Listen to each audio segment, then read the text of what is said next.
समंदर में एक बार फिर मौत के सौदागरों का खेल जारी है। कई नौजवान समंदर की बेरहम लहरों की नजर हो गए। यूनान के साहिल के करीब गैर कानूनी तारिकीन वतन की एक और कश्ती डूब गई, जिसके नतीजे में कश्ती में सवार 71 अफराद समंदर बुर्द हो गए।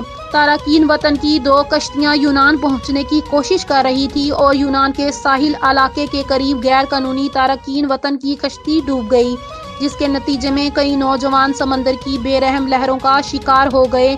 इसमें सवार 71 अफराद समंदर में गर्क हो गए। बच जाने वाले 36 अफराद में 23 पाकिस्तानी भी शामिल हैं, जिनकी उम्रें 20 से 22 साल के दरमियान है। यूनानी कोस्ट गार्ड ने बच जाने वाले तमाम अफराद को हिरासत में ले लिया, जबकि 4 नौजवानों को स्मगलिंग के इल्जाम में गिरफ्तार कर लिया गया है।